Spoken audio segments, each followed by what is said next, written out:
Assalamualaikum warahmatullahi wabarakatuh. Perkenalkan, saya Angel Nuridayati, NPM 21012010279 dari Program Studi Manajemen. Di sini saya akan membahas 5 penerapan ekonomi pada mata kuliah Matematika Bisnis. Yang pertama adalah deret hitung, yang kedua fungsi permintaan dan penawaran, kemudian yang ketiga pajak pada keseimbangan pasar, yang keempat surplus konsumen, dan yang kelima adalah surplus produsen. Saya akan mulai dari deret hitung. Jadi, deret hitung adalah deret yang perubahan suku-sukunya berdasarkan penjumlahan terhadap sebuah bilangan tertentu. Jadi, di sini adalah contoh dari bentuk deret. Di sini ada bilangan 2, kemudian 4, 6, 8, 10, 12. Ini merupakan bentuk deret. Bisa kita lihat di sini antar bilangan dimulai dari 2 ke 4. Ini adalah jaraknya itu 2, kemudian 4 ke 6 ini pembedanya juga 2, kemudian 6 ke 8 juga 2. Kemudian 2 ini merupakan S1 atau suku pertama, kemudian 4 ini adalah S2 atau suku kedua, dan seterusnya. Kemudian, bagaimana cara kita mencari suku ke N? Kita bisa menggunakan rumus Sn sama dengan A plus N-1 dikali B. Keterangannya, Sn itu adalah suku yang ditanyakan atau suku ke N, kemudian A adalah suku pertama atau S1, kemudian B ini adalah pembeda atau selisih antar bilangan. Lalu, bagaimana cara kita mencari pembeda atau selisih atau B ini? Jadi, jika diketahui suku secara berurutan, seperti yang tadi, misalnya 2, 4, 8, 12, ini kita bisa menggunakan rumus B sama dengan Sn plus 1 min Sn. Atau bisa juga dengan kita mengkurangkan S2 dikurangi S1 atau S3 dikurangi S2, seperti itu. Kemudian, bagaimana jika diketahui suku secara tidak berurutan, misalnya hanya diketahui suku ke-4 dan suku ke-8, ini kita bisa menggunakan rumus N2 min N1 dikali B sama dengan Sn2 ditambah Sn1. Kemudian, bagaimana cara kita mencari jumlah N suku pertama? Jadi, rumus yang akan kita gunakan yang pertama adalah Jn sama dengan N per 2 dikali S1 plus Sn. Jadi, Jn ini adalah jumlah N suku yang ditanyakan, kemudian S1 adalah suku pertama, dan Sn ini adalah suku terakhir. Atau bisa juga dengan rumus Jn sama dengan N per 2 dikali 2A plus N-1 dikali B. A ini di sini adalah suku pertama atau S1, kemudian B adalah pembeda atau selisih. Sekarang kita coba ke penerapan ekonomi. Jadi di sini perusahaan boneka Monex menghasilkan 3.000 buah boneka pada bulan pertama produksinya. Dengan penambahan tenaga kerja dan produktivitasnya, perusahaan mampu menambah produksinya sebanyak 500 buah setiap bulan. Jika perkembangan produksinya konstan, berapa buah boneka yang dihasilkan pada bulan kelima, dan berapa buah boneka yang telah dihasilkan sampai dengan bulan tersebut. Jadi di sini diketahui jika perkembangan produksinya ini konstan, berarti memiliki pola yang sama dengan deret hitung atau sukunya berurutan. Kemudian di sini A ini adalah hasil produksi pada bulan pertama. Di sini diketahui perusahaan Monex ini menghasilkan 3.000 buah boneka pada bulan pertama. Jadi A sama dengan 3.000. Kemudian B adalah jumlah yang mampu diproduksi setiap bulan. Jadi di sini perusahaan Monex mampu memproduksi sebanyak 500 buah setiap bulan. Jadi B sama dengan 500. Kemudian N di sini adalah bulan yang ditanyakan. Di sini yang ditanyakan adalah bulan kelima. Jadi N sama dengan 5. Kemudian kita ke rumusnya, yaitu kita pakai yang Sn sama dengan A plus N-1 dikali B. Karena yang ditanyakan bulan kelima, jadi S5 sama dengan A sama dengan 3.000 ditambah N-1, ini 5 dikurangi 1 dikali B-nya tadi 500 sama dengan 3.000, ini 5 dikurangi 1 sama dengan 4 dikali 500 sama dengan 3.000, ini 4 dikali 500 sama dengan 2.000 sama dengan 3.000 ditambah 2.000 sama dengan 5.000. Kemudian pertanyaan kedua, berapa buah boneka yang telah dihasilkan sampai dengan bulan tersebut? Kita pakai soal yang Jn sama dengan N per 2 dikali S1 ditambah Sn. Jadi karena yang ditanyakan itu pada bulan kelima, jadi J5 sama dengan N-nya tadi adalah 5 per 2, S1 ini adalah hasil produksi pada bulan pertama yaitu 3.000, kemudian Sn-nya tadi 5.000 sama dengan 5 per 2 dikali 3.000 ditambah 5.000 ini adalah 8.000 sama dengan 20.000. Jadi jumlah produksi bulan kelima adalah 5.000 buah boneka, sedangkan jumlah seluruh boneka yang dihasilkan sampai bulan tersebut adalah 20.000 buah. Sekarang kita ke fungsi permintaan dan penawaran. Jadi ini adalah bentuk umum dari fungsi permintaan. Jadi QD sama dengan A min BP. QD ini adalah kuantitas permintaan, D-nya ini adalah demand, sedangkan P ini adalah harga atau price. Jadi bentuk grafiknya itu akan selalu seperti ini, jadi dari kiri atas ke kanan bawah. Artinya semakin tinggi harga, maka permintaan akan semakin sedikit. Sebaliknya, jika semakin rendah harga, maka permintaan akan semakin banyak, seperti ini. Kemudian ini juga bentuk umum dari fungsi permintaan. Kemudian kita ke fungsi penawaran. Bentuk umumnya adalah ini, yaitu QS sama dengan A min PQ. QS ini adalah kuantitas penawaran, di mana S-nya ini adalah supply. Kemudian Q-nya ini adalah kuantitas atau quantity. Kemudian grafiknya itu akan selalu seperti ini, dari kiri bawah ke kanan atas. Artinya semakin mahal harga yang ditawarkan, maka yang ditawarkan akan semakin banyak oleh perusahaan. Kemudian ini adalah bentuk umum lain dari fungsi penawaran. Kemudian saya akan membahas tentang keseimbangan pasar atau equilibrium. Jadi equilibrium ini akan tercipta apabila QD sama dengan QS. Jadi ketika fungsi permintaan itu sama dengan fungsi penawaran, maka akan terjadi equilibrium pada perpotongan antara kurva permintaan dan kurva penawaran. Jadi ini adalah equilibrium atau keseimbangan pasar. Sekarang kita coba ke penerapan ekonomi. Jadi di sini fungsi permintaan suatu barang ditunjukkan dengan persamaan QD sama dengan 20 min P, dan fungsi penawarannya adalah QS sama dengan min 15 ditambah 2,5 P. Yang ditanyakan berapa harga dan kuantitas keseimbangan yang tercipta di pasar, dan gambarlah grafik equilibriumnya. Nah, untuk mencari harga dan kuantitas keseimbangan pasar, kita perlu menggunakan persamaan yang tadi, yaitu QD sama dengan QS. Yang mana QD ini tadi adalah 20 min P, kita masukkan ke sini, sama dengan QS-nya 15 plus 2,5 P.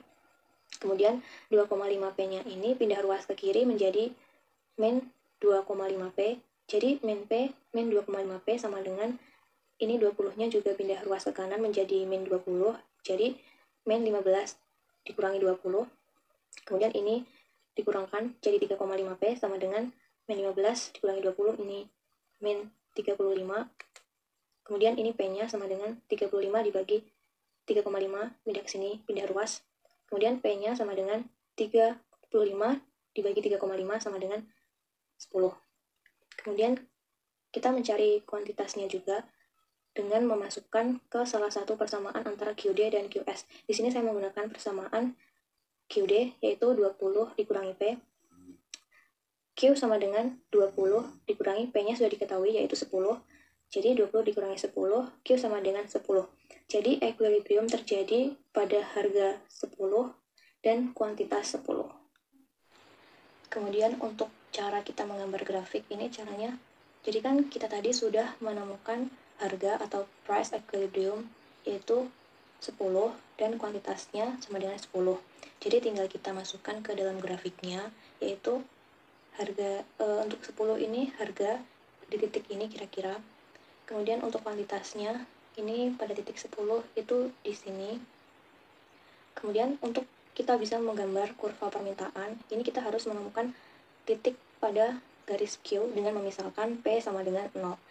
Jadi kita masukkan ke dalam persamaan tadi, persamaan permintaan, yaitu QD sama dengan 20 min P.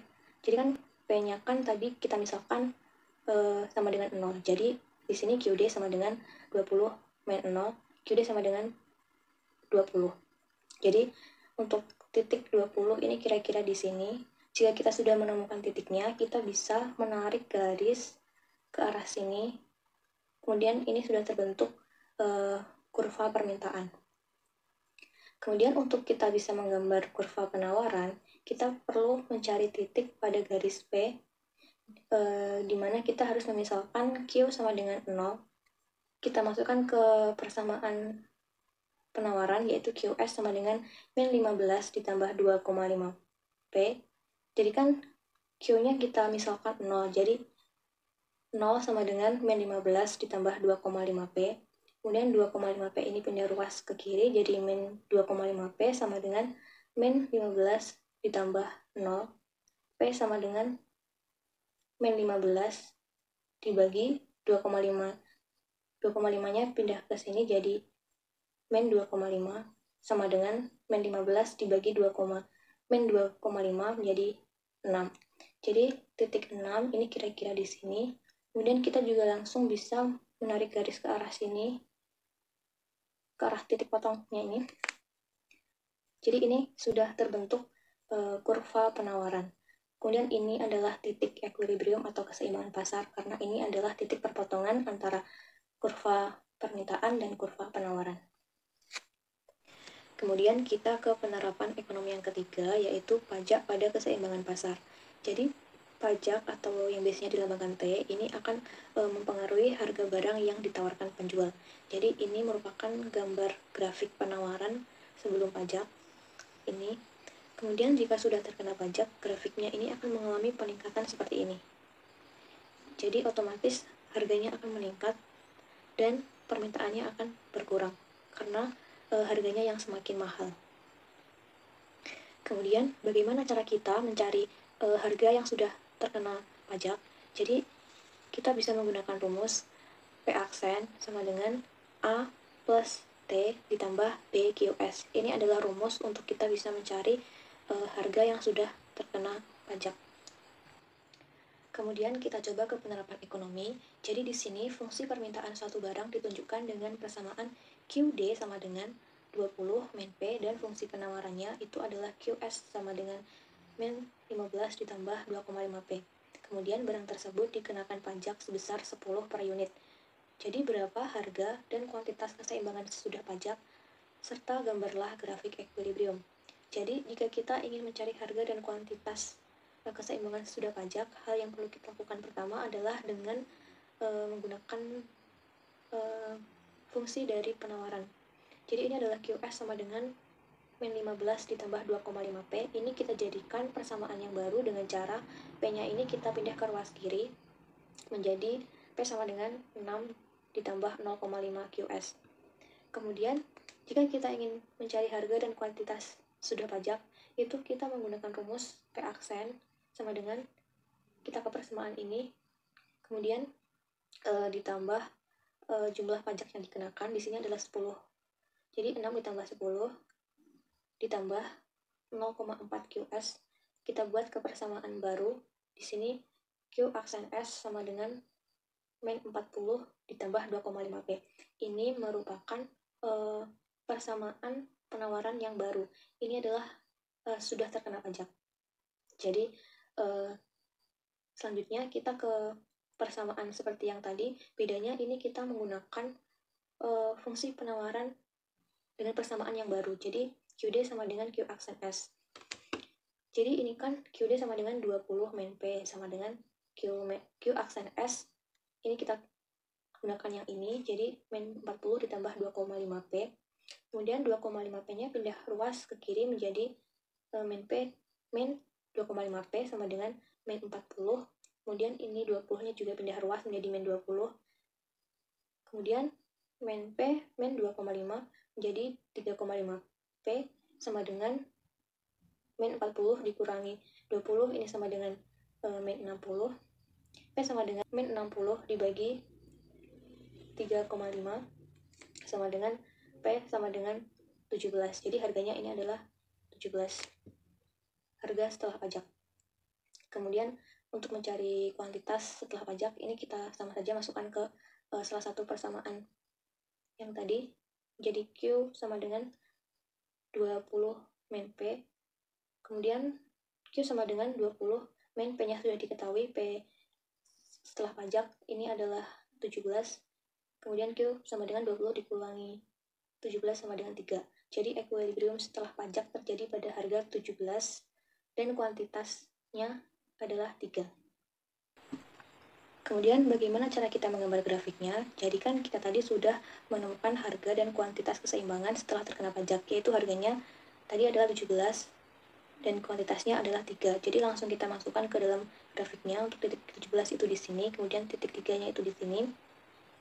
Kemudian untuk kita menggambar garis kurva penawaran yang baru yang setelah terkena pajak. Ini kita caranya dengan memisalkan Q sama dengan 0. Jadi QS ini persamaan penawaran ini kita pakai yang sudah terkena pajak tadi. Jadi QS sama dengan min 40 ditambah 2,5P. Kemudian QS-nya sama dengan 0. Berarti 0 sama dengan min 40 ditambah 2,5P. 2,5P-nya ini pindah ruas menjadi min 2,5P sama dengan min 40 ditambah 0-nya pindah ruas. Kemudian P sama dengan min 40 dibagi 2,5-nya pindah ke sini sama dengan 16. Kemudian bisa kita lihat di sini adalah titik 16-nya. Kemudian kita bisa langsung menarik garisnya ke arah sini, ke arah titik ini. Jadi ini adalah garis kurva penawaran yang baru yang sudah terkena pajaknya. Jadi bisa dilihat bahwa sebelumnya itu pada titik 6 ini, kemudian meningkat menjadi titik 16 ini. Untuk penerapan yang keempat adalah penerapan pada surplus konsumen. Jadi apa itu surplus konsumen? Surplus konsumen adalah semisal kita ingin membeli suatu barang, kita pasti akan memprediksi dulu berapa harga dari barang yang ingin kita beli tersebut. Semisal kita memprediksi bahwa harga barang tersebut adalah 100.000. Namun pada kenyataannya, pada waktu kita sudah sampai di toko, kita tahu bahwa harganya itu ternyata lebih murah. Semisal harganya menjadi 50.000. Nah, kondisi seperti ini dinamakan surplus konsumen. Jadi surplus konsumen ini adalah selisih dari prediksi maksimum atau harga tertinggi yang rela kita bayar dengan harga sesungguhnya. Kemudian untuk kurvanya itu seperti ini. Jadi Pmax ini adalah price maksimum atau harga tertinggi yang rela kita bayar. Kemudian ini PR ini adalah price real atau harga sesungguhnya dari barang tersebut. Kemudian QR ini adalah kuantitas real atau kuantitas dari harga sesungguhnya tadi. Kemudian surplus konsumen ini tepatnya berada di sini. Surplus konsumen ini berada di bawah kurva permintaan dan di atas garis harga real. Kemudian untuk rumus kita mencari surplus konsumen ini adalah dengan kita mencari luas dari segitiga, yaitu setengah dikali alas dan dikali tinggi. Selanjutnya kita coba pada penerapan ekonomi. Jadi di sini fungsi permintaan dari sebuah produk adalah PD sama dengan 120 dikurangi 4Q, di mana P adalah harga per unit dan Q adalah jumlah produknya. Kemudian hitunglah besarnya surplus konsumen jika harga pasarnya adalah 60 per unit. Jadi kan kita akan mencari surplus konsumen. Nah, untuk kita mencari surplus konsumen itu kita pasti akan menggambar sebuah grafik. Nah, jadi untuk kita menggambar sebuah grafik itu kita perlu mengetahui titik potong pada sumbu Q terlebih dahulu dengan cara memisalkan P sama dengan 0.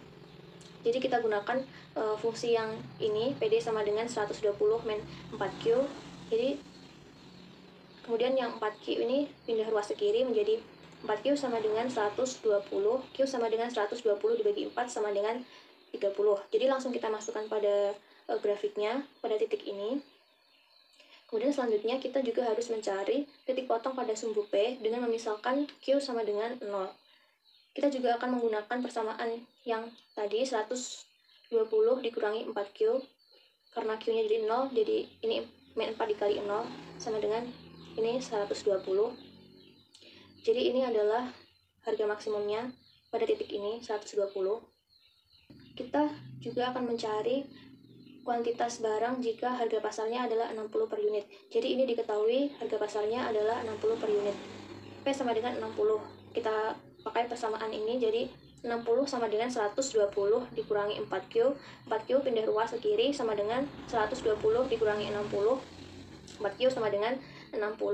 Q sama dengan 60 dibagi 4 sama dengan 15. Jadi seperti ini harganya sudah diketahui 60 pada titik ini, kemudian kuantitasnya pada titik ini.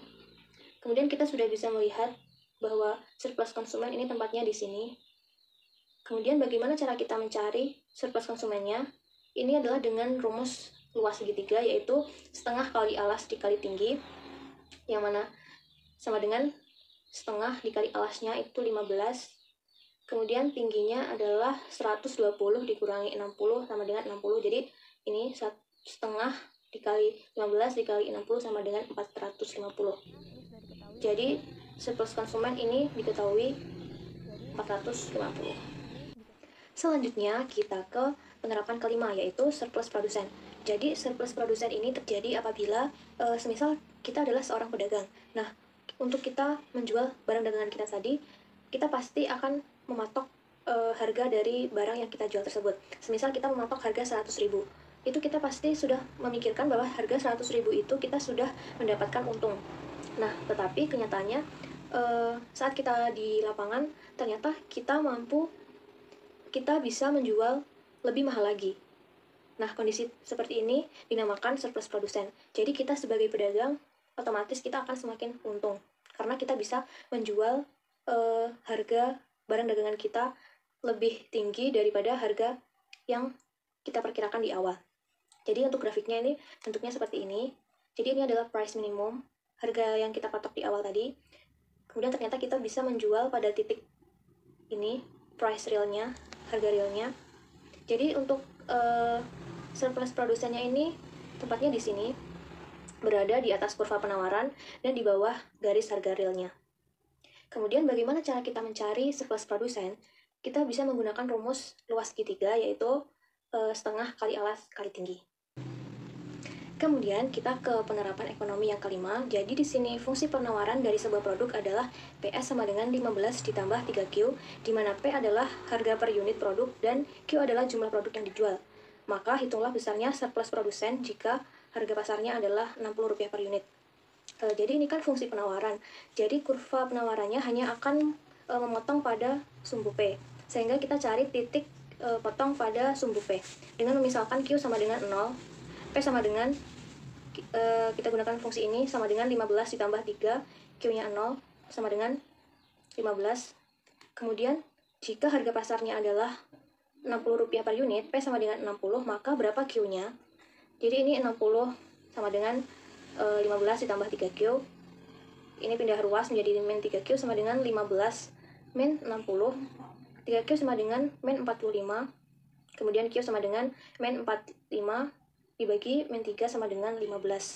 Jadi kan sudah diketahui bahwa harganya per unit itu 60. Jadi ini titik ini. Kemudian untuk kuantitasnya di sini titik 15 ini. Kemudian pada titik potong sumbu P ini adalah diketahui 15. Jadi titiknya pada ini. Kemudian langsung bisa kita tarik garis kurva penawarannya seperti ini. Kemudian akan membentuk surplus produsen seperti ini. Kemudian kita langsung bisa mencari jumlah surplus produsen dengan mencari luas segitiga, yaitu setengah kali alas dikali tinggi, yaitu setengah, ini alasnya adalah 15, kemudian tingginya 60 dikurangi 15 sama dengan setengah dikali 15 dikali 45, hasilnya adalah 337,5. Jadi surplus produsennya ini adalah 337,5. Demikian 5 pemaparan ekonomi dalam mata kuliah matematika bisnis yang sudah saya paparkan. Ada kurang lebihnya mohon maaf. Wabillahi taufiq wal hidayah. Wassalamualaikum warahmatullahi wabarakatuh.